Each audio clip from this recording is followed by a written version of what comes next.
Have you ever seen a land so isolated, no natural predators exist? Where animals outnumber humans, and the landscapes are so otherworldly, it became synonymous with movie magic. Let us take you to the land of the long white cloud, New Zealand.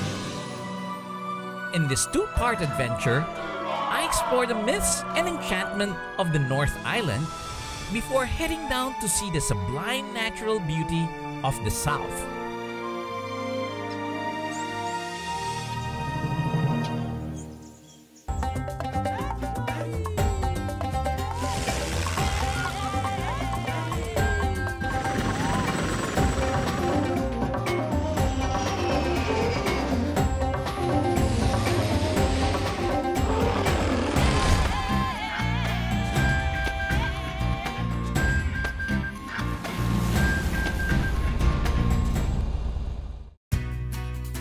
New Zealand lies isolated in the Southwest Pacific, one of the last islands to be settled in by humans.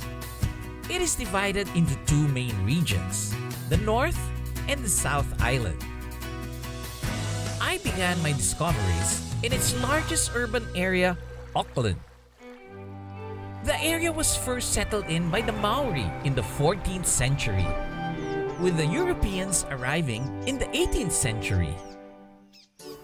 Auckland today is a bustling city, with roughly a third of New Zealand's population residing here.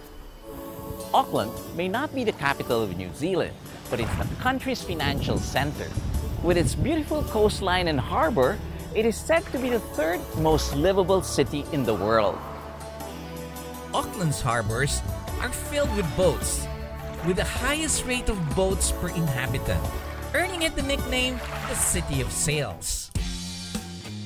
But did you know that this sleek skyline and urban landscape actually lies on a bed of volcanoes, with no less than 48 of them dotting the area?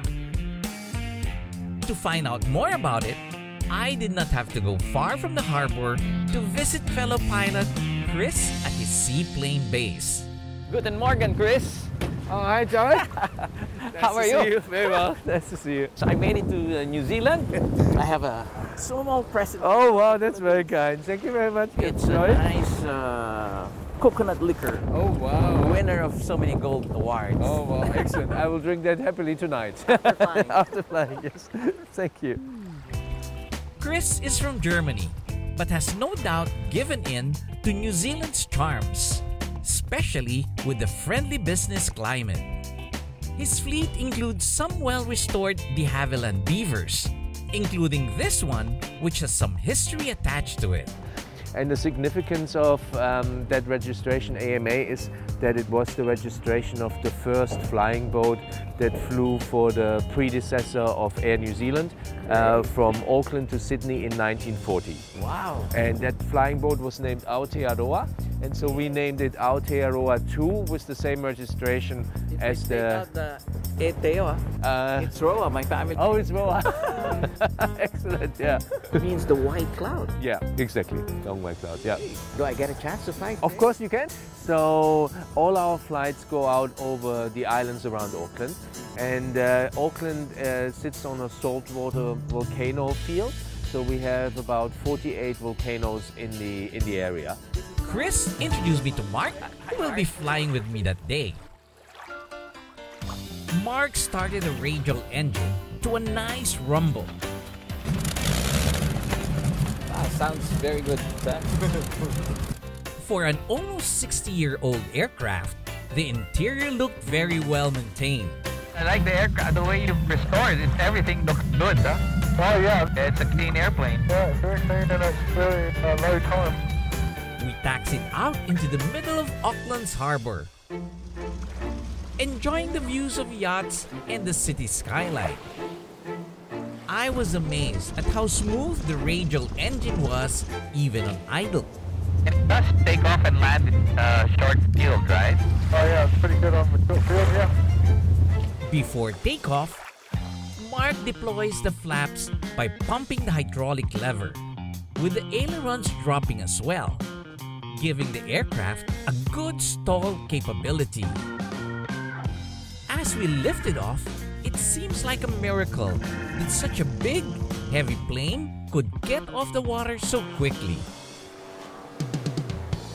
The last beaver was produced by de Havilland in 1967, but there are still quite a number of them operating until today, proving just how versatile and rugged these bush planes are.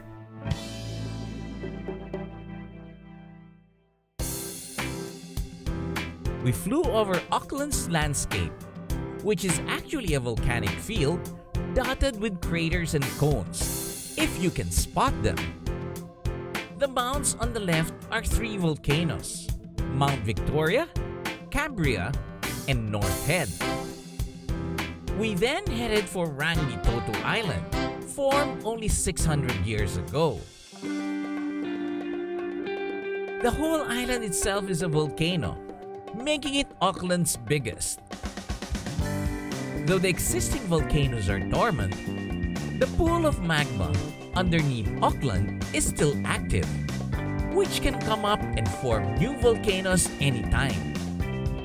It was the perfect playground for the beaver. So Mark and I decided to do a touch and go.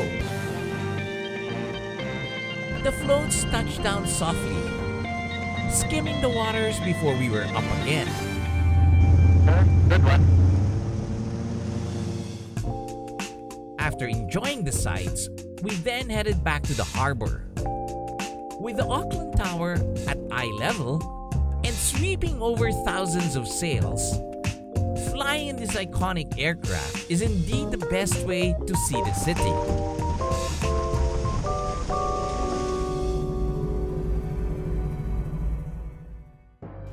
Up next, I go to New Zealand's boiling mud and erupting waters and discover the unique culture and heritage of its earliest settlers.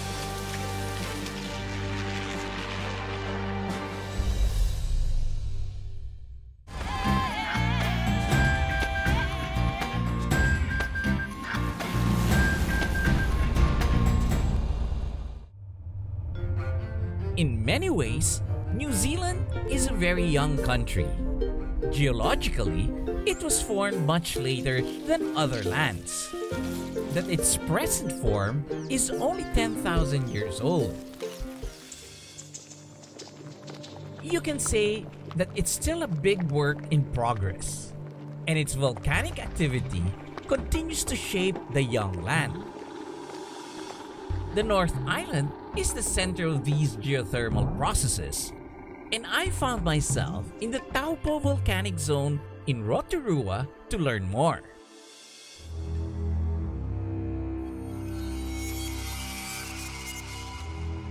Though I thought I deserved to be at the pearly gates, Mark leads me to the gates of hell, quite literally. Hell's Gate Okay. got its name from the Irish playwright and poet. It was George Bernard Shaw. Now, he came to Rotorua in 1931 and he was frightened.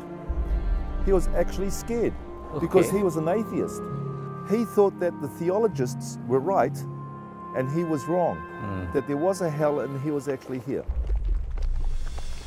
These are the outer walls of a volcanic caldera. Okay. You are standing inside a volcano.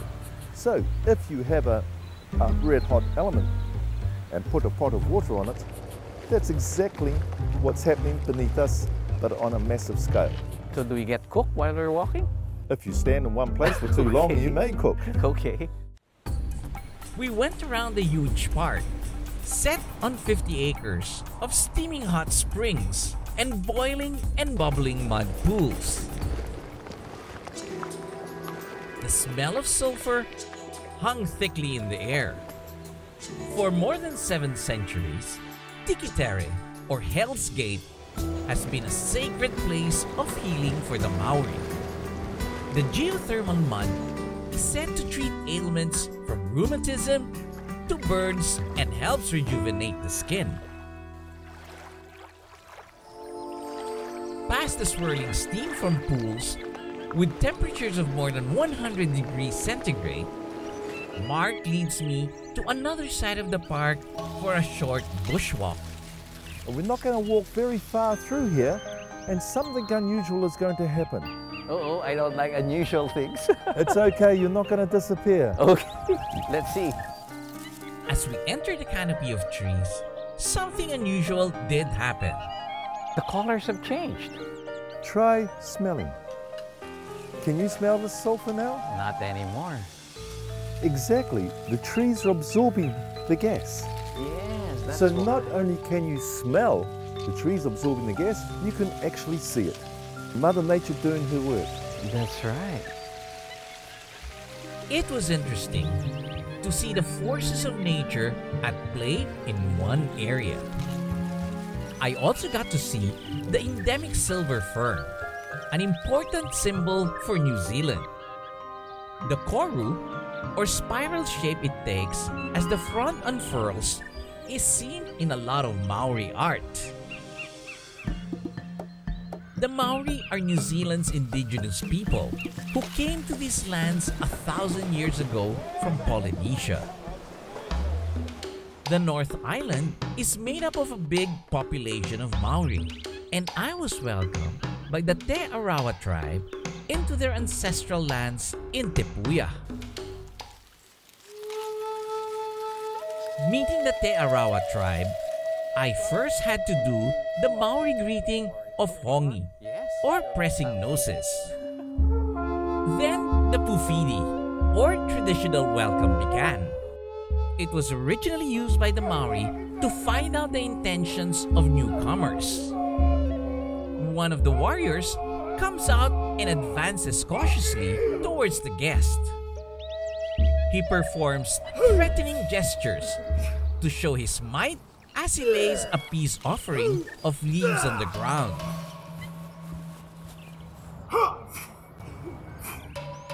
The guest picks it up and walks backwards as a sign of respect. When the tribe utters the welcome chants, it is a signal that you may enter the mare, or sacred building. Inside, visitors hear captivating stories told through songs and dance, just as they have been passed on from one generation to the next. But perhaps the most well-known of these songs is the haka, a war dance performed before a battle, aiming to show the tribe's strength, unity, and pride in order to intimidate the enemy. They would bulge their eyes and stick their tongues to look menacing. I tried to muster my most intimidating expression,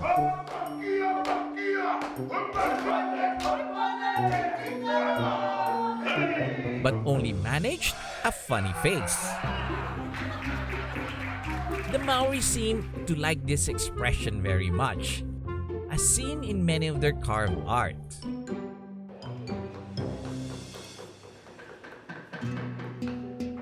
Tepuia is also home to the National Schools of Carving, Weaving, and other traditional Maori arts. In the 1920s, these art forms were in danger of extinction until the Maori Arts and Crafts Institute was formed. I met the school's master carver, Clive, who gives me an insight into the ancient Maori wood art. I noticed that a lot of them have the eyes and the tongue. Is there a special reason for that? Well, it's called beauty through ugliness. Okay. It's a different concept to anybody else because we believed in, or our ancestors believed that you couldn't carve the human form exact as we are. To do so was an insult to the gods because we are their creation. Right, right. So you couldn't emulate that. Yeah. So they changed the style or the form around to something that's grotesque. If you look at it carefully, you'll see spirals on all points of movement. Yes. And when you look at that spiral, it pulsates and it moves, and the whole carving comes alive. And that's exactly what they wanted to do, bring their ancestors alive. Today, Clive continues to teach and inspire talented young people in keeping this art form alive. Another form of Maori art that combines beauty and practicality is weaving.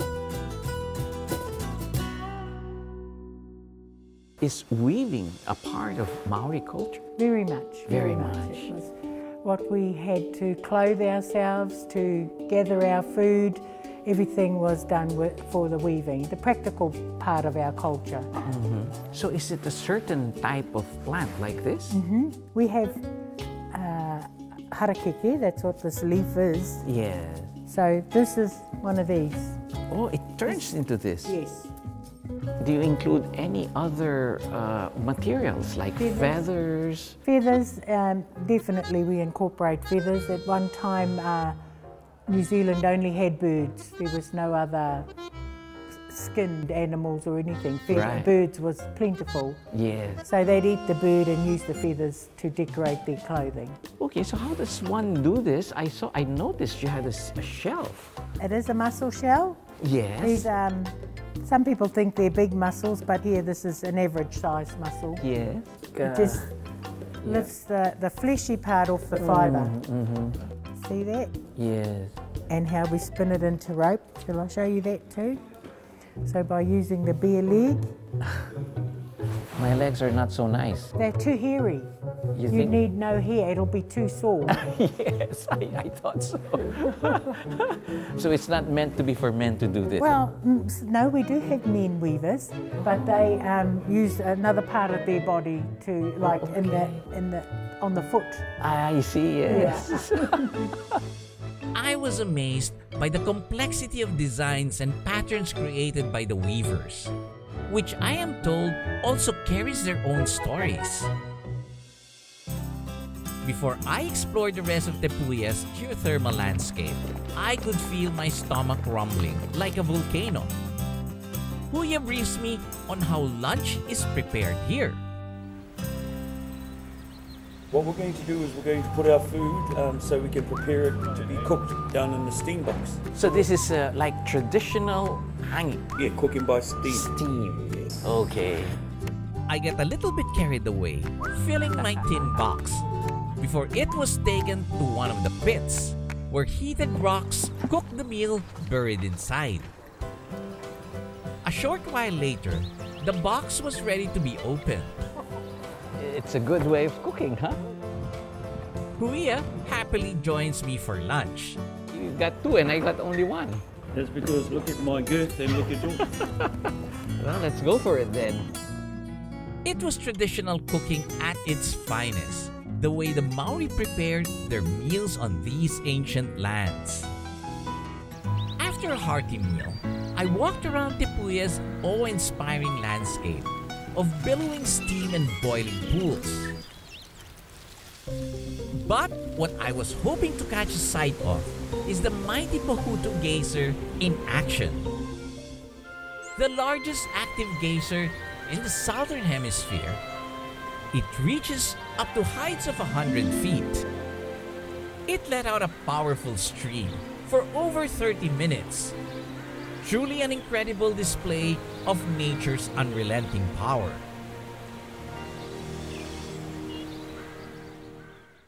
Up next, I continue to explore New Zealand's North Island, making my way to enchanted Middle Earth.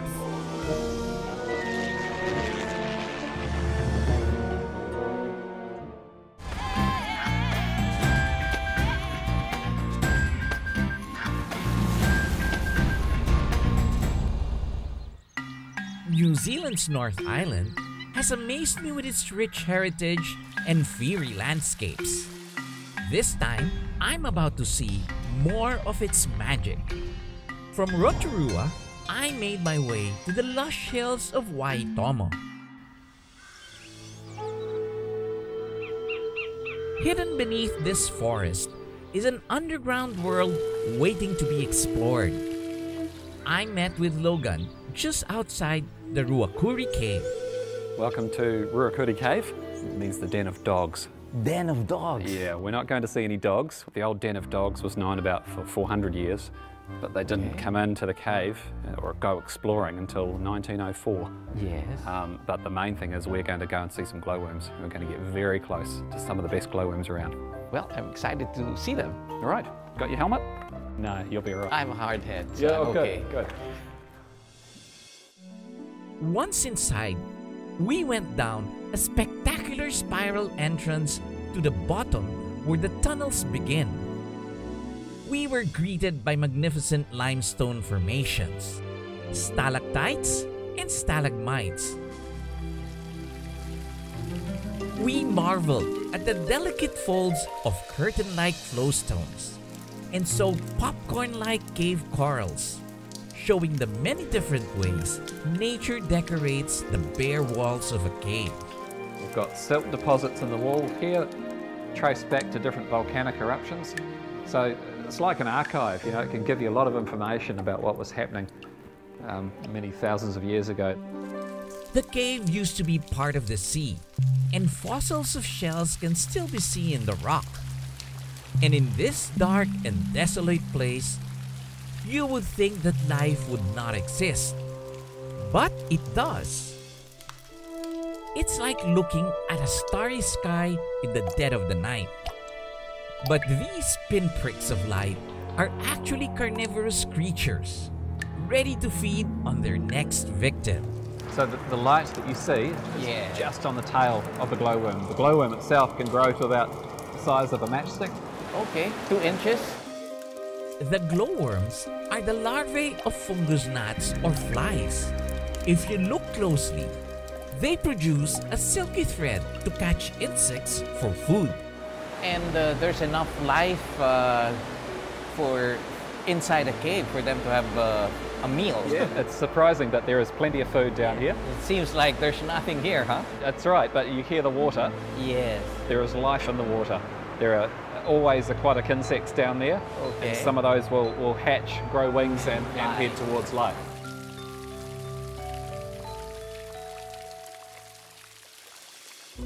But nowhere else is the enchantment of the North Island felt more than in the town of Matamata, a short drive from Waitomo, which has become the center of movie magic.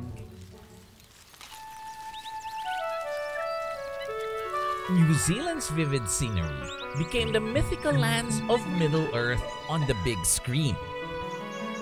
Sarah walks me through the Shire, home of the Hobbits, and tells me how the filmmakers discovered the place. So they were just flying across in the helicopter. Okay. They love the hills, and would you believe me if I told you this farm was chosen because of just one tree? And which tree was that? And that was that massive tree just there. I So can tell. The party tree. They love the tree, they love the shape of it. So they swapped from the helicopter down onto the ground, and they just had a walk through. This is it. This is the one. In a hole in the ground, there lived a hobbit. As Bilbo Baggins began his story, I went around to look at each of the hobbit holes in the area. Look how tiny the clothes are.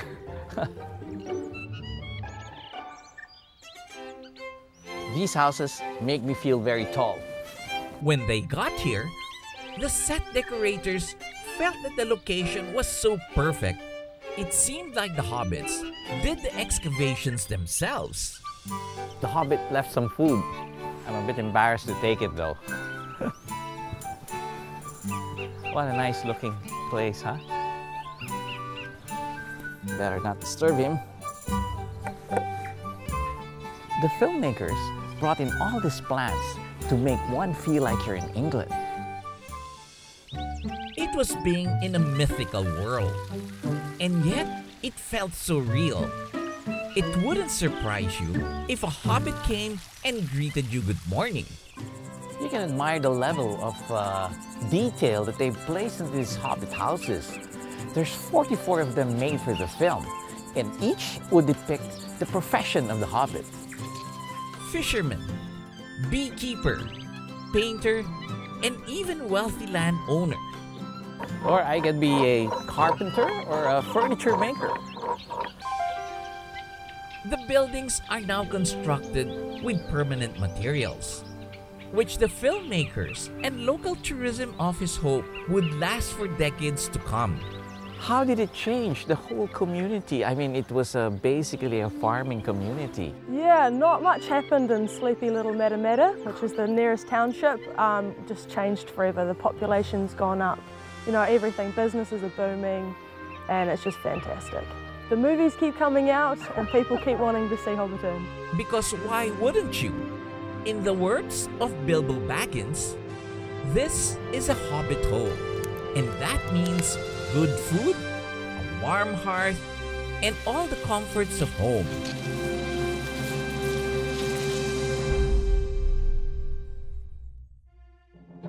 In the next part of my journey across New Zealand, I fly to the South Island to marvel at its sublime natural beauty while experiencing a place of unique discoveries and wild adventure.